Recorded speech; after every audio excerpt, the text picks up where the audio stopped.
In the hush of a London night, a candle flickers. Two figures stand in silence, Sherlock Holmes and Dr. Watson, their eyes fixed on a mystery that breathes just beyond the light.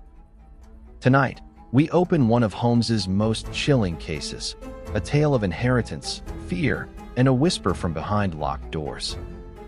The hiss of something unseen and the cold dread of what it leaves behind. Welcome to the adventure of the Speckled Band. If you love stories wrapped in candlelight and shadow, where every word feels like a secret, then settle in. Subscribe to Whispered Pages, where classic tales awaken through cinematic sound and voice. Now dim the lights, let the mystery unfold, and listen as the case begins.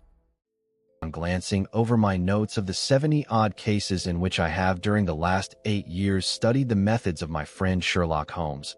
I find many tragic, some comic, a large number merely strange, but none commonplace. For, working as he did rather for the love of his art than for the acquirement of wealth, he refused to associate himself with any investigation which did not tend towards the unusual, and even the fantastic. Of all these varied cases, however, I cannot recall any which presented more singular features than that which was associated with the well-known Surrey family of the Roylotts of Stoke Moran.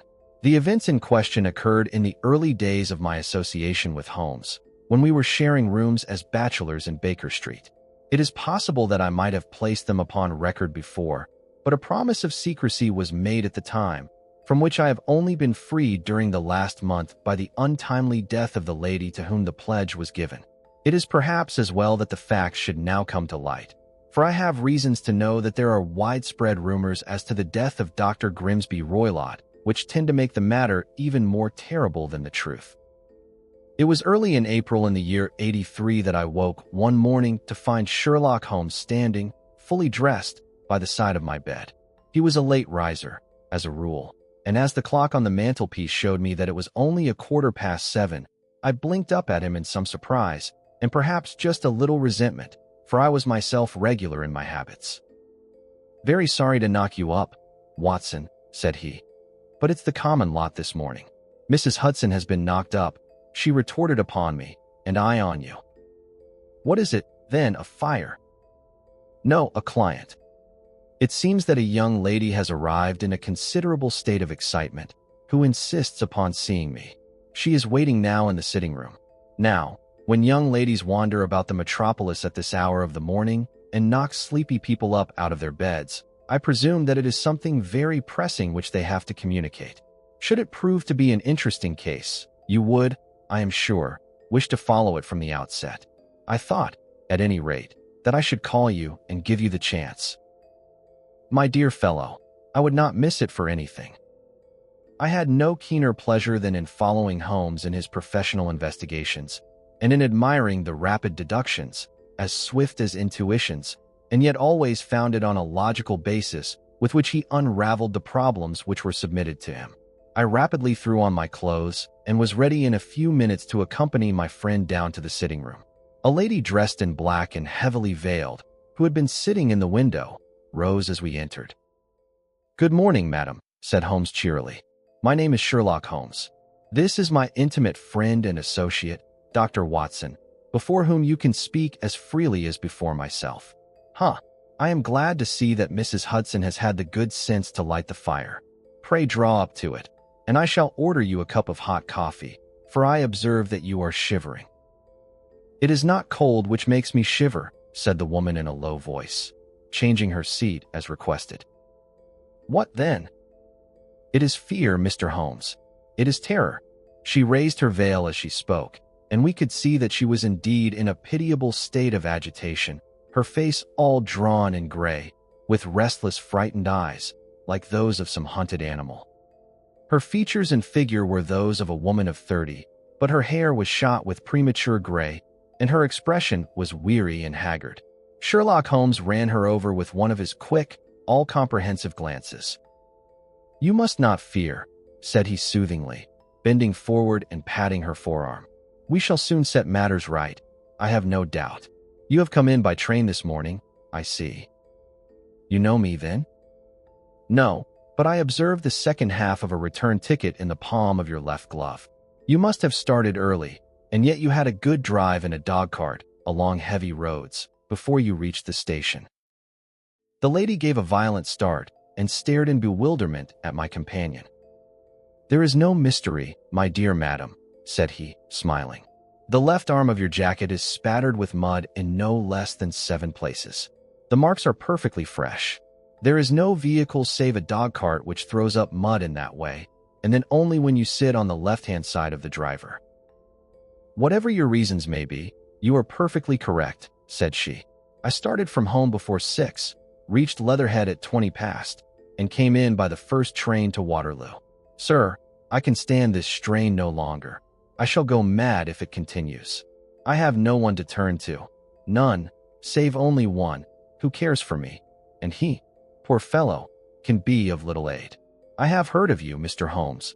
I have heard of you from Mrs. Farintosh, whom you helped in the hour of her sore need. It was from her that I had your address. Oh, sir, do you not think that you could help me, too, and at least throw a little light through the dense darkness which surrounds me? At present it is out of my power to reward you for your services, but in a month or 6 weeks I shall be married, with the control of my own income, and then at least you shall not find me ungrateful." Holmes turned to his desk and, unlocking it, drew out a small casebook, which he consulted. "Farintosh," said he.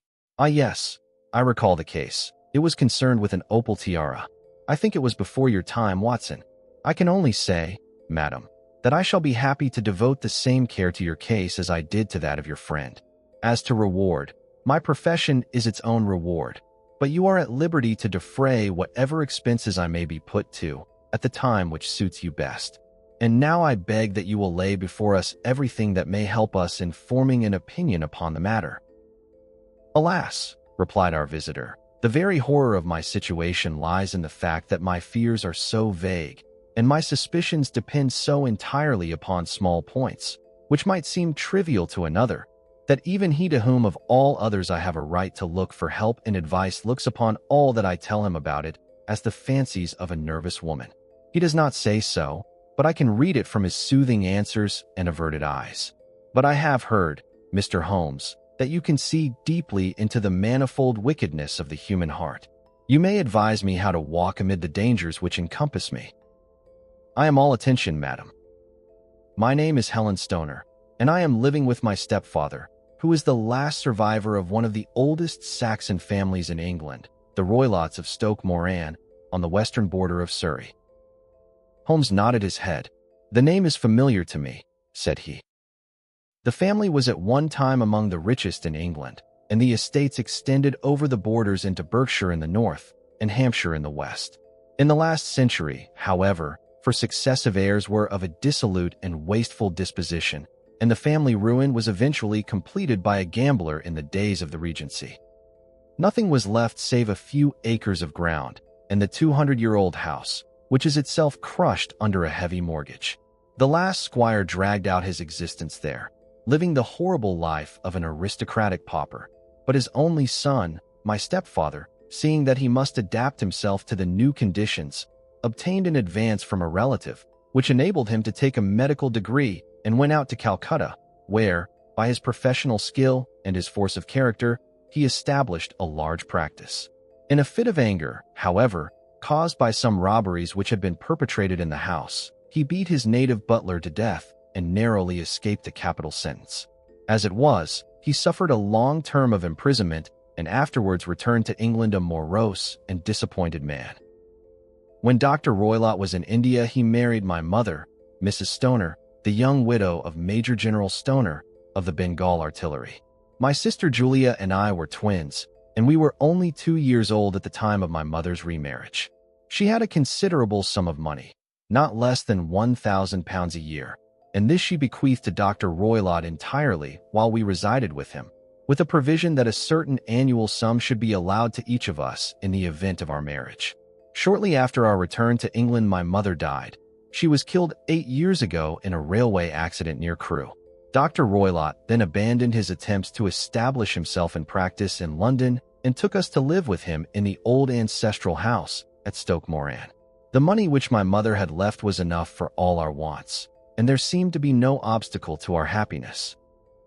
But a terrible change came over our stepfather about this time. Instead of making friends and exchanging visits with our neighbors, who had at first been overjoyed to see a roylott of Stoke Moran back in the old family seat, he shut himself up in his house and seldom came out save to indulge in ferocious quarrels with whoever might cross his path. Violence of temper approaching to mania has been hereditary in the men of the family, and in my stepfather's case it had, I believe, been intensified by his long residence in the tropics. A series of disgraceful brawls took place, 2 of which ended in the police court, until at last he became the terror of the village, and the folks would fly at his approach, for he is a man of immense strength and absolutely uncontrollable in his anger. Last week he hurled the local blacksmith over a parapet into a stream, and it was only by paying over all the money which I could gather together that I was able to avert another public exposure. He had no friends at all save the wandering gypsies, and he would give these vagabonds leave to encamp upon the few acres of bramble-covered land which represent the family estate, and would accept in return the hospitality of their tents, wandering away with them sometimes for weeks on end. He has a passion also for Indian animals, which are sent over to him by a correspondent, and he has at this moment a cheetah and a baboon, which wander freely over his grounds and are feared by the villagers almost as much as their master. You can imagine from what I say that my poor sister Julia and I had no great pleasure in our lives. No servant would stay with us, and for a long time we did all the work of the house. She was but 30 at the time of her death, and yet her hair had already begun to whiten, even as mine has. Your sister is dead, then?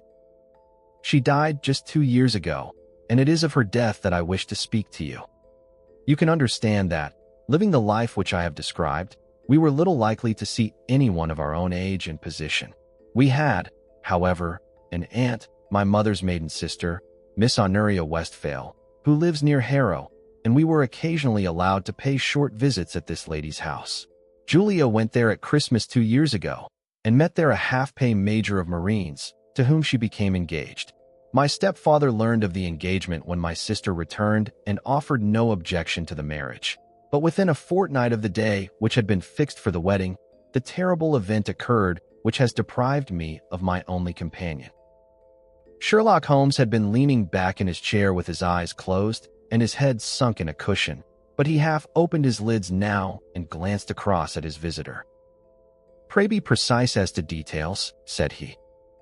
"It is easy for me to be so, for every event of that dreadful time is seared into my memory. The manor house is, as I have already said, very old, and only one wing is now inhabited. The bedrooms in this wing are on the ground floor, the sitting rooms being in the central block of the buildings.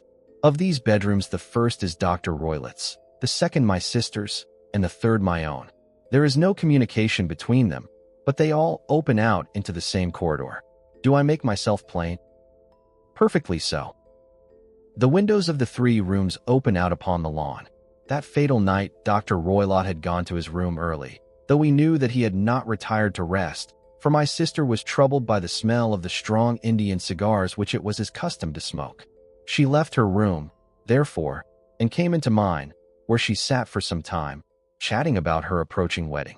At 11 o'clock she rose to leave me, but she paused at the door and looked back. "Tell me, Helen," said she, "have you ever heard anyone whistle in the dead of the night?" "Never," said I. "I suppose that you could not possibly whistle, yourself, in your sleep?" "Certainly not. But why?" "Because during the last few nights I have always, about 3 in the morning, heard a low, clear whistle. I am a light sleeper, and it has awakened me. I cannot tell where it came from, perhaps from the next room, perhaps from the lawn. I thought that I would just ask you whether you had heard it." "No, I have not. It must be those wretched gypsies in the plantation." "Very likely. And yet if it were on the lawn, I wonder that you did not hear it also." "Ah, but I sleep more heavily than you." "Well, it is of no great consequence, at any rate." She smiled back at me, closed my door, and a few moments later I heard her key turn in the lock. "Indeed," said Holmes. "Was it your custom always to lock yourselves in at night?" "Always." And why? I think that I mentioned to you that the doctor kept a cheetah and a baboon. We had no feeling of security unless our doors were locked. Quite so. Pray proceed with your statement. I could not sleep that night. A vague feeling of impending misfortune impressed me. My sister and I, you will recollect, were twins, and you know how subtle are the links which bind two souls which are so closely allied. It was a wild night. The wind was howling outside, and the rain was beating and splashing against the windows. Suddenly, amid all the hubbub of the gale, there burst forth the wild scream of a terrified woman. I knew that it was my sister's voice. I sprang from my bed, wrapped a shawl around me, and rushed into the corridor. As I opened my door, I seemed to hear a low whistle, such as my sister described, and a few moments later a clanging sound, as if a mass of metal had fallen. As I ran down the passage, my sister's door was unlocked and revolved slowly upon its hinges. I stared at it horror-stricken, not knowing what was about to issue from it. By the light of the corridor lamp, I saw my sister appear at the opening, her face blanched with terror, her hands groping for help, her whole figure swaying to and fro like that of a drunkard. I ran to her and threw my arms round her, but at that moment her knees seemed to give way and she fell to the ground. She writhed as one who is in terrible pain, and her limbs were dreadfully convulsed. At first I thought that she had not recognized me, but as I bent over her she suddenly shrieked out in a voice which I shall never forget. "Oh, my God! Helen!" It was the band, the Speckled Band. There was something else which she would fain have said, and she stabbed with her finger into the air in the direction of the doctor's room. But a fresh convulsion seized her and choked her words. I rushed out, calling loudly for my stepfather, and I met him hastening from his room in his dressing gown. When he reached my sister's side, she was unconscious, and though he poured brandy down her throat and sent for medical aid from the village, all efforts were in vain, for she slowly sank and died without having recovered her consciousness. Such was the dreadful end of my beloved sister. "One moment," said Holmes. "Are you sure about this whistle and metallic sound? Could you swear to it?" That was what the county coroner asked me at the inquiry. It is my strong impression that I heard it, and yet, among the crash of the gale and the creaking of an old house, I may possibly have been deceived. Was your sister dressed? No, she was in her nightdress. In her right hand was found the charred stump of a match, and in her left a matchbox, showing that she had struck a light and looked about her when the alarm took place. That is important. And what conclusions did the coroner come to? He investigated the case with great care, for Dr. Roylett's conduct had long been notorious in the county, but he was unable to find any satisfactory cause of death. My evidence showed that the door had been fastened upon the inner side, and the windows were blocked by old-fashioned shutters with broad iron bars, which were secured every night. The walls were carefully sounded, and were shown to be quite solid all round, and the flooring was also thoroughly examined, with the same result. The chimney is wide, but is barred up by 4 large staples. It is certain, therefore, that my sister was quite alone when she met her end. Besides, there were no marks of any violence upon her. How about poison? The doctors examined her for it, but without success. What do you think that this unfortunate lady died of then?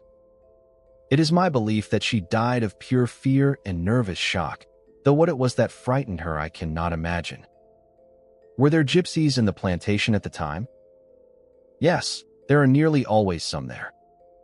Ah, and what did you gather from this allusion to a band, a speckled band? Sometimes I have thought that it was merely the wild talk of delirium, sometimes that it may have referred to some band of people, perhaps to these very gypsies in the plantation. I do not know whether the spotted handkerchiefs which so many of them wear over their heads might have suggested the strange adjective which she used. Holmes shook his head like a man who is far from being satisfied. "These are very deep waters," said he. "Pray go on with your narrative." 2 years have passed since then, and my life has been until lately lonelier than ever. A month ago, however, a dear friend, whom I have known for many years, has done me the honor to ask my hand in marriage. His name is Armitage, Percy Armitage, the second son of Mr. Armitage, of Crane Water, near Reading. My stepfather has offered no opposition to the match, and we are to be married in the course of the spring.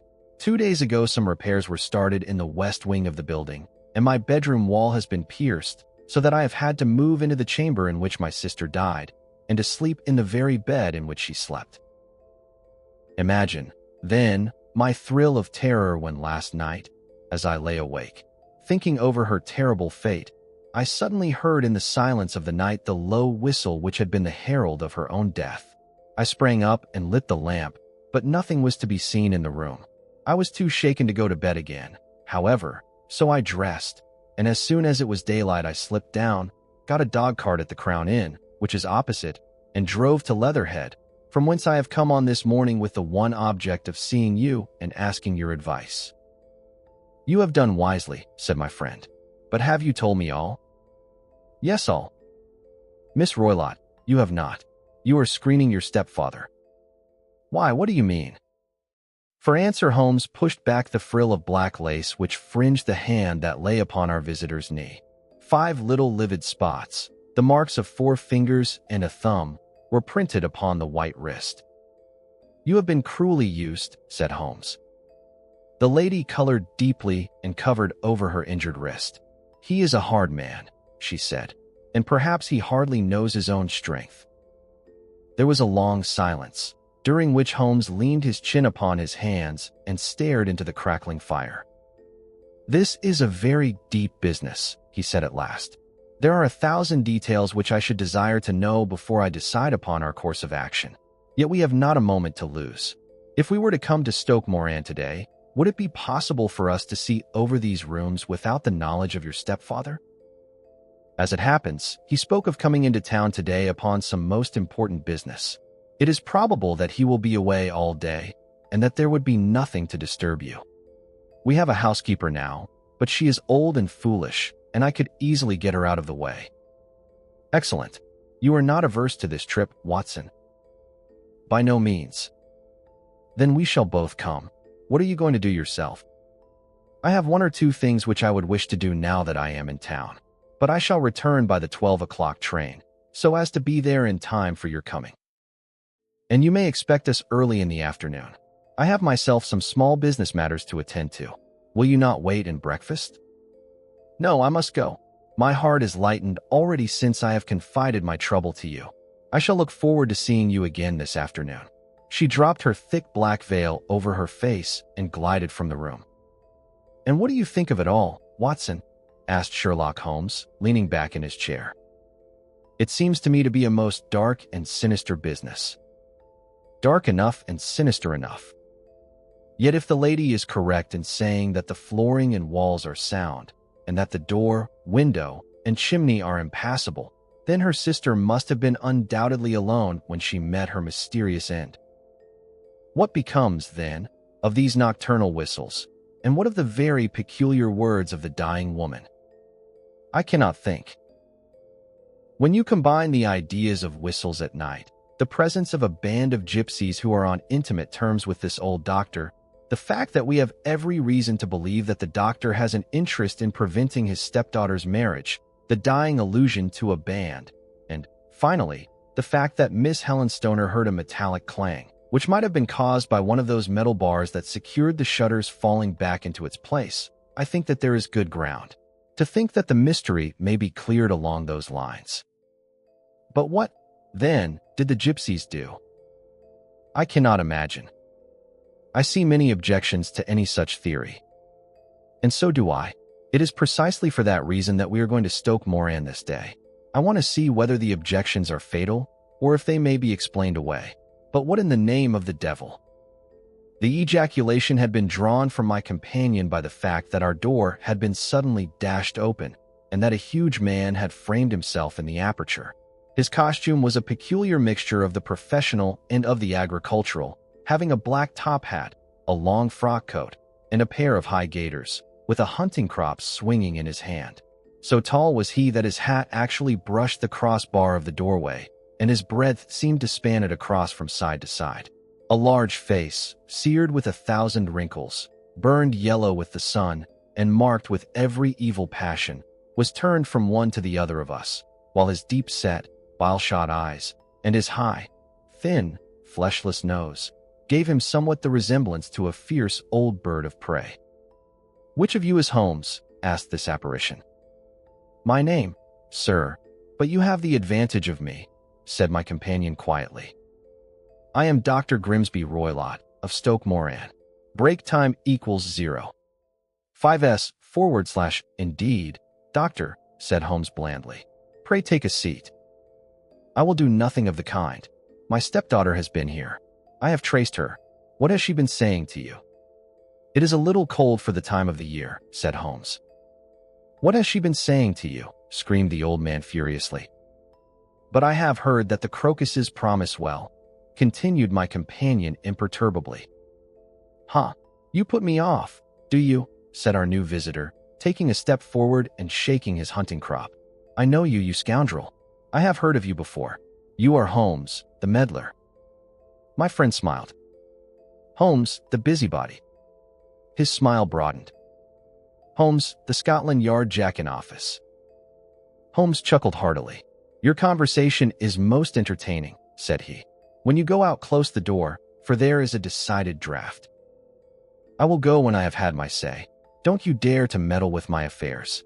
I know that Miss Stoner has been here. I traced her. I am a dangerous man to fall foul of. See here."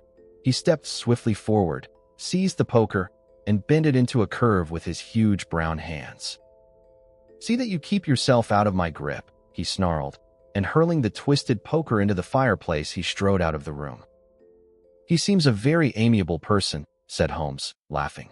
"I am not quite so bulky, but if he had remained, I might have shown him that my grip was not much more feeble than his own." As he spoke, he picked up the steel poker and, with a sudden effort, straightened it out again.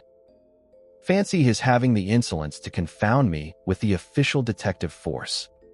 This incident gives zest to our investigation, however, and I only trust that our little friend will not suffer from her imprudence in allowing this brute to trace her. And now, Watson, we shall order breakfast, and afterwards I shall walk down to Doctor's Commons, where I hope to get some data which may help us in this matter. It was nearly 1 o'clock when Sherlock Holmes returned from his excursion. He held in his hand a sheet of blue paper, scrawled over with notes and figures. "I have seen the will of the deceased wife," said he. "To determine its exact meaning, I have been obliged to work out the present prices of the investments with which it is concerned. The total income, which at the time of the wife's death was little short of £1,100, is now, through the fall in agricultural prices, not more than £750. Each daughter can claim an income of £250 in case of marriage. It is evident, therefore, that if both girls had married, this beauty would have had a mere pittance, while even one of them would cripple him to a very serious extent. My morning's work has not been wasted, since it has proved that he has the very strongest motives for standing in the way of anything of the sort. And now, Watson, this is too serious for dawdling, especially as the old man is aware that we are interesting ourselves in his affairs. So if you are ready, we shall call a cab and drive to Waterloo. I should be very much obliged if you would slip your revolver into your pocket. And Ely's number 2 is an excellent argument with gentlemen who can twist steel pokers into knots. That and a toothbrush are, I think, all that we need." At Waterloo, we were fortunate in catching a train for Leatherhead, where we hired a trap at the station inn and drove for 4 or 5 miles through the lovely Surrey lanes. It was a perfect day, with a bright sun and a few fleecy clouds in the heavens. The trees and wayside hedges were just throwing out their first green shoots, and the air was full of the pleasant smell of the moist earth. To me, at least, there was a strange contrast between the sweet promise of the spring and this sinister quest upon which we were engaged. My companion sat in the front of the trap, his arms folded, his hat pulled down over his eyes, and his chin sunk upon his breast, buried in the deepest thought. Suddenly, however, he started, tapped me on the shoulder, and pointed over the meadows. "Look there," said he. A heavily timbered park stretched up in a gentle slope, thickening into a grove at the highest point. From amid the branches there jutted out the gray gables and high roof tree of a very old mansion. "Stoke Moran," said he. "Yes, sir, that be the house of Dr. Grimsby Roylott," remarked the driver. "There is some building going on there," said Holmes. "That is where we are going." "There's the village," said the driver, pointing to a cluster of roofs some distance to the left. "But if you want to get to the house, you'll find it shorter to get over this stile, and so by the footpath over the fields. There it is, where the lady is walking." "And the lady, I fancy, is Miss Stoner," observed Holmes, shading his eyes. "Yes, I think we had better do as you suggest." We got off, paid our fare, and the trap rattled back on its way to Leatherhead. "I thought it as well," said Holmes as we climbed the stile, "that this fellow should think we had come here as architects, or on some definite business. It may stop his gossip. Good afternoon, Miss Stoner. You see that we have been as good as our word." Our client of the morning had hurried forward to meet us with a face which spoke her joy. "I have been waiting so eagerly for you," she cried, shaking hands with us warmly. "All has turned out splendidly. Dr. Roylott has gone to town, and it is unlikely that he will be back before evening." "We have had the pleasure of making the doctor's acquaintance," said Holmes, and in a few words he sketched out what had occurred. Miss Stoner turned white to the lips as she listened. "Good heavens," she cried. "He has followed me, then." "So it appears. He is so cunning that I never know when I am safe from him. What will he say when he returns? He must guard himself, for he may find that there is someone more cunning than himself upon his track. You must lock yourself up from him tonight. If he is violent, we shall take you away to your aunt's at Harrow. Now, we must make the best use of our time, so kindly take us at once to the rooms which we are to examine." The building was of gray, lichen-blotched stone, with a high central portion and two curving wings, like the claws of a crab, thrown out on each side. In one of these wings the windows were broken and blocked with wooden boards, while the roof was partly caved in, a picture of ruin.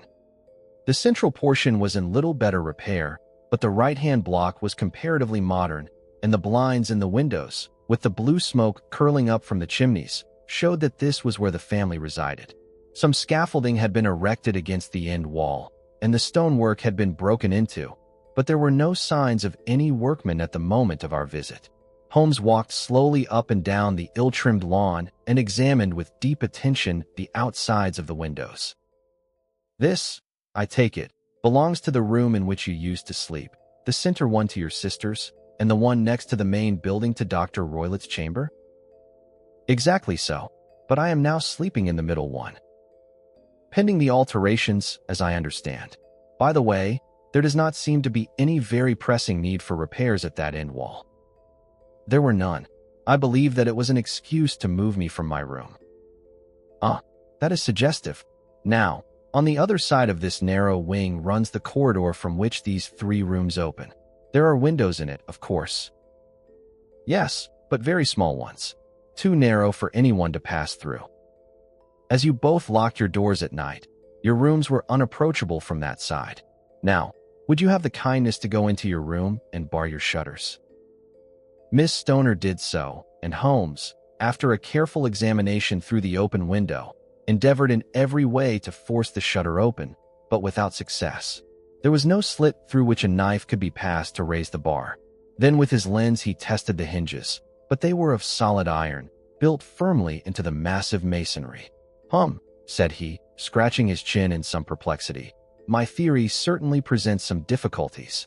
No one could pass these shutters if they were bolted. Well, we shall see if the inside throws any light upon the matter." A small side door led into the whitewashed corridor from which the three bedrooms opened. Holmes refused to examine the third chamber, so we passed at once to the second, that in which Miss Stoner was now sleeping, and in which her sister had met with her fate. It was a homely little room, with a low ceiling and a gaping fireplace, after the fashion of old country houses. A brown chest of drawers stood in one corner, a narrow white counterpaned bed in another, and a dressing table on the left-hand side of the window. These articles, with two small wickerwork chairs, made up all the furniture in the room save for a square of Wilton carpet in the center. The boards round, and the paneling of the walls were of brown, worm-eaten oak, so old and discolored that it may have dated from the original building of the house. Holmes drew one of the chairs into a corner and sat silent, while his eyes traveled round and up and down, taking in every detail of the apartment. "Where does that bell communicate with?" he asked at last, pointing to a thick bell rope which hung down beside the bed, the tassel actually lying upon the pillow. It goes to the housekeeper's room. It looks newer than the other things. Yes, it was only put there a couple of years ago. Your sister asked for it, I suppose? No, I never heard of her using it. We used always to get what we wanted for ourselves. Indeed, it seemed unnecessary to put so nice a bell pull there. You will excuse me for a few minutes while I satisfy myself as to this floor. He threw himself down upon his face with his lens in his hand and crawled swiftly backward and forward, examining minutely the cracks between the boards. Then he did the same with the woodwork with which the chamber was paneled. Finally, he walked over to the bed and spent some time in staring at it and in running his eye up and down the wall. Finally, he took the bell rope in his hand and gave it a brisk tug. "Why, it's a dummy," said he. "Won't it ring?" "No, it is not even attached to a wire. This is very interesting. You can see now that it is fastened to a hook just above where the little opening for the ventilator is." "How very absurd. I never noticed that before." "Very strange," muttered Holmes, pulling at the rope. "There are one or two very singular points about this room. For example, what a fool a builder must be to open a ventilator into another room, when, with the same trouble, he might have communicated with the outside air." "That is also quite modern," said the lady. "Done about the same time as the bell rope," remarked Holmes. "Yes, there were several little changes carried out about that time. They seem to have been of a most interesting character, dummy bell ropes, and ventilators which do not ventilate. With your permission, Miss Stoner, we shall now carry our researches into the inner apartment." Dr. Grimsby Roylett's chamber was larger than that of his stepdaughter, but was as plainly furnished.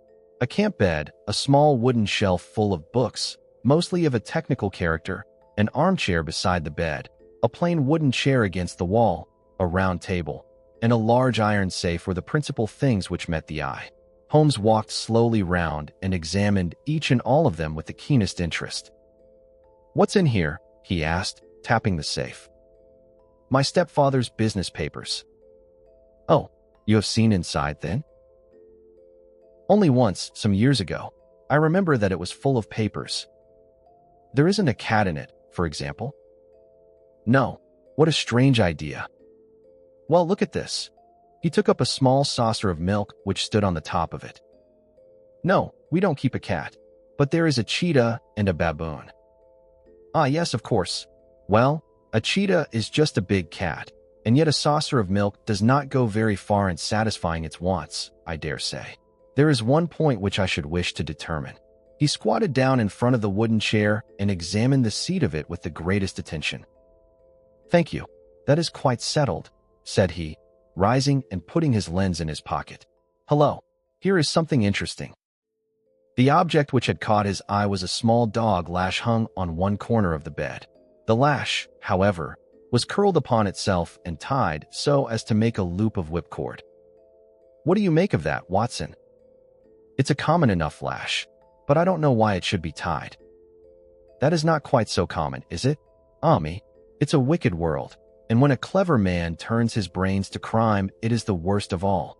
I think that I have seen enough now, Miss Stoner, and with your permission we shall walk out upon the lawn."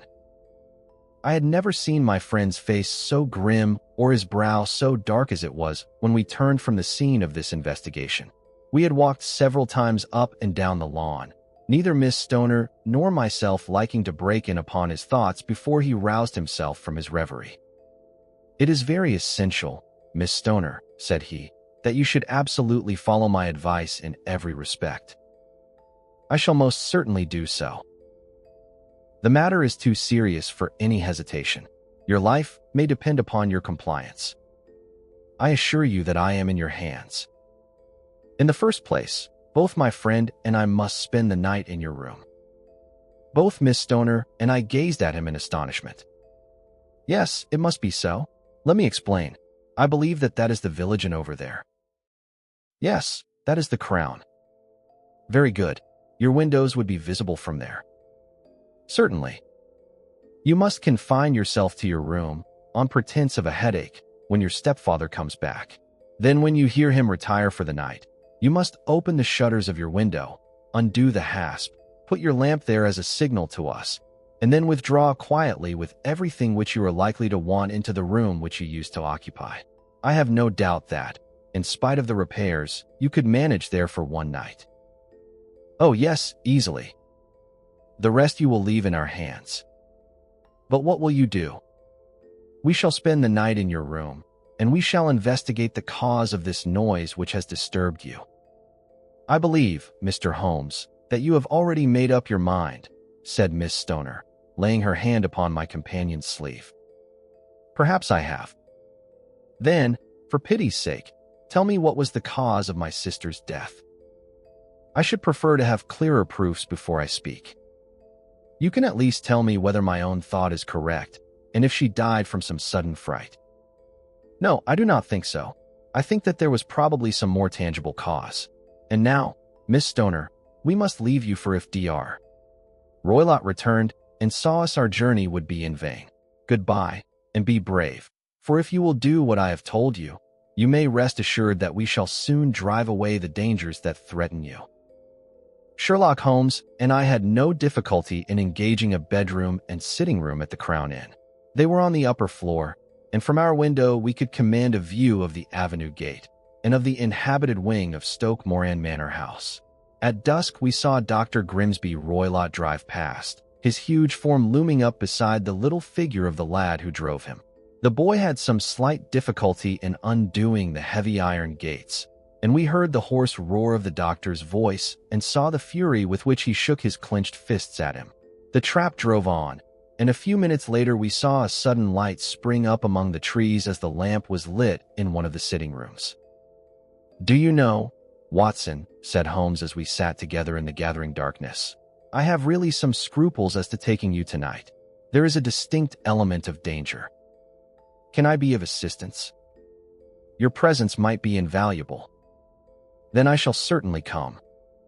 It is very kind of you. You speak of danger. You have evidently seen more in these rooms than was visible to me." "No, but I fancy that I may have deduced a little more. I imagine that you saw all that I did." "I saw nothing remarkable save the bell rope, and what purpose that could answer, I confess, is more than I can imagine." "You saw the ventilator too?" "Yes, but I do not think that it is such a very unusual thing to have a small opening between two rooms. It was so small that a rat could hardly pass through. I knew that we should find a ventilator before ever we came to Stoke Moran." "My dear Holmes." "Oh yes, I did. You remember in her statement, she said that her sister could smell Dr. Roylott's cigar. Now, of course that suggested at once that there must be a communication between the two rooms. It could only be a small one, or it would have been remarked upon at the coroner's inquiry.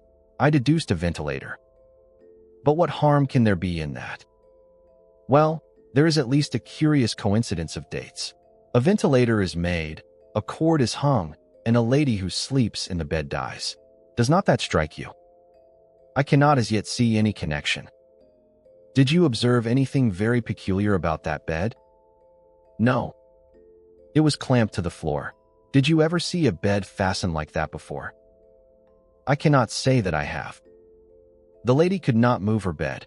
It must always be in the same relative position to the ventilator and to the rope, or so we may call it, since it was clearly never meant for a bell pull." "Holmes," I cried, "I seem to see dimly what you are hinting at.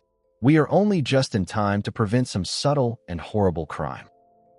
"Subtle enough and horrible enough. When a doctor does go wrong, he is the first of criminals. He has nerve and he has knowledge. Palmer and Pritchard were among the heads of their profession.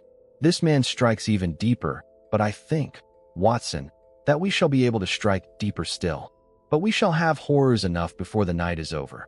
For goodness sake, let us have a quiet pipe and turn our minds for a few hours to something more cheerful." About 9 o'clock the light among the trees was extinguished, and all was dark in the direction of the manor house. 2 hours passed slowly away, and then, suddenly, just at the stroke of 11, a single bright light shone out right in front of us. "That is our signal," said Holmes, springing to his feet. "It comes from the middle window." As we passed out, he exchanged a few words with the landlord, explaining that we were going on a late visit to an acquaintance, and that it was possible that we might spend the night there.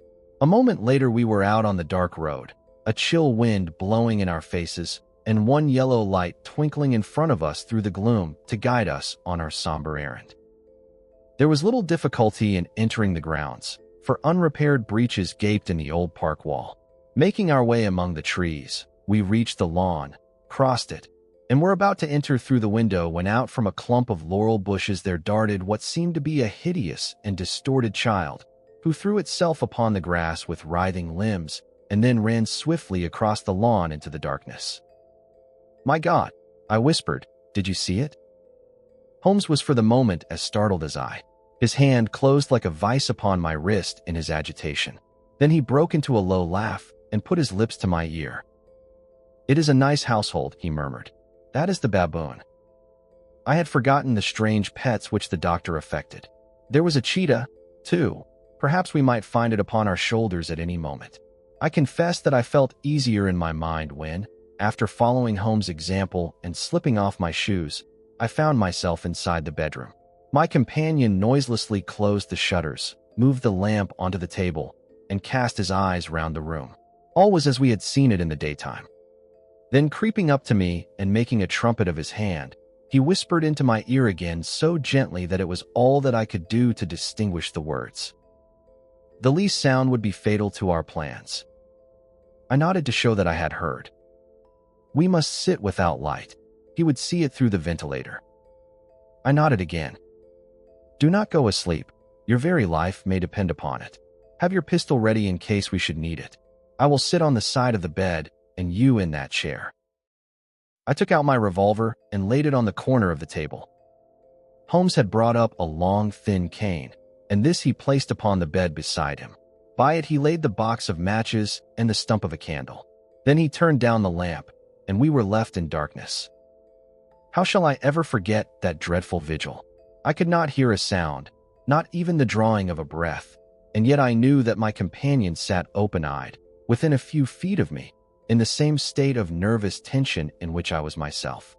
The shutters cut off the least ray of light, and we waited in absolute darkness. From outside came the occasional cry of a night bird, and once at our very window a long-drawn cat-like whine, which told us that the cheetah was indeed at liberty. Far away we could hear the deep tones of the parish clock, which boomed out every quarter of an hour. How long they seemed, those quarters! 12 struck, and 1 and 2 and 3, and still we sat waiting silently for whatever might befall. Suddenly, there was the momentary gleam of a light up in the direction of the ventilator, which vanished immediately, but was succeeded by a strong smell of burning oil and heated metal. Someone in the next room had lit a dark lantern. I heard a gentle sound of movement, and then all was silent once more, though the smell grew stronger. For half an hour I sat with straining ears. Then suddenly another sound became audible, a very gentle, soothing sound, like that of a small jet of steam escaping continually from a kettle. The instant that we heard it, Holmes sprang from the bed, struck a match, and lashed furiously with his cane at the bell pull. "You see it, Watson?" he yelled. "You see it." But I saw nothing. At the moment when Holmes struck the light, I heard a low, clear whistle, but the sudden glare flashing into my weary eyes made it impossible for me to tell what it was at which my friend lashed so savagely. I could, however, see that his face was deadly pale and filled with horror and loathing. He had ceased to strike and was gazing up at the ventilator when suddenly there broke from the silence of the night the most horrible cry to which I have ever listened. It swelled up louder and louder, a hoarse yell of pain and fear and anger all mingled in the one dreadful shriek. They say that away down in the village, and even in the distant parsonage, that cry raised the sleepers from their beds.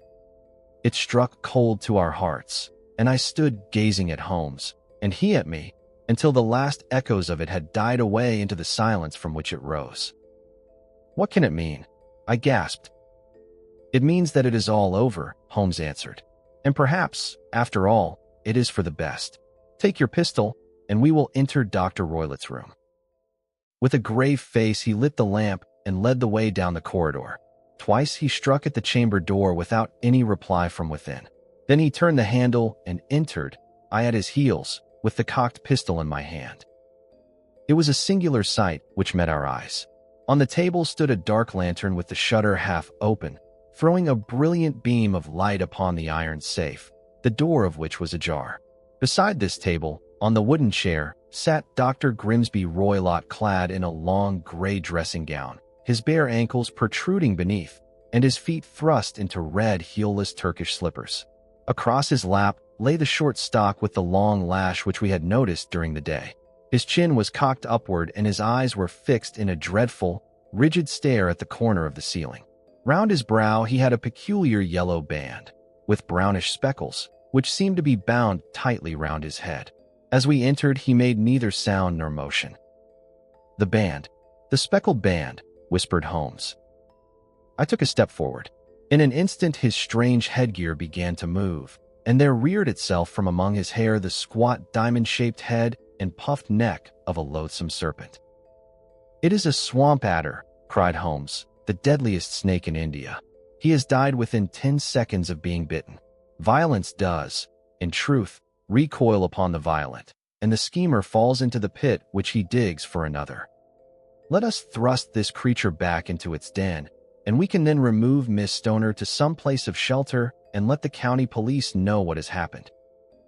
As he spoke, he drew the dog whip swiftly from the dead man's lap, and throwing the noose round the reptile's neck, he drew it from its horrid perch and, carrying it at arm's length, threw it into the iron safe, which he closed upon it. Such are the true facts of the death of Dr. Grimsby Roylott, of Stoke Moran. It is not necessary that I should prolong a narrative which has already run to too great a length by telling how we broke the sad news to the terrified girl, how we conveyed her by the morning train to the care of her good aunt at Harrow, of how the slow process of official inquiry came to the conclusion that the doctor met his fate while indiscreetly playing with a dangerous pet. The little which I had yet to learn of the case was told me by Sherlock Holmes as we traveled back next day. "I had," said he, "come to an entirely erroneous conclusion which shows, my dear Watson, how dangerous it always is to reason from insufficient data. The presence of the gypsies, and the use of the word band, which was used by the poor girl, no doubt, to explain the appearance which she had caught a hurried glimpse of by the light of her match, were sufficient to put me upon an entirely wrong scent. I can only claim the merit that I instantly reconsidered my position when, however, it became clear to me that whatever danger threatened an occupant of the room could not come either from the window or the door. My attention was speedily drawn, as I have already remarked to you, to this ventilator and to the bell rope which hung down to the bed. The discovery that this was a dummy, and that the bed was clamped to the floor, instantly gave rise to the suspicion that the rope was there as a bridge for something passing through the hole and coming to the bed. The idea of a snake instantly occurred to me, and when I coupled it with my knowledge that the doctor was furnished with a supply of creatures from India, I felt that I was probably on the right track. The idea of using a form of poison which could not possibly be discovered by any chemical test was just such a one as would occur to a clever and ruthless man who had had an Eastern training. The rapidity with which such a poison would take effect would also, from his point of view, be an advantage. It would be a sharp-eyed coroner, indeed, who could distinguish the two little dark punctures which would show where the poison fangs had done their work. Then I thought of the whistle.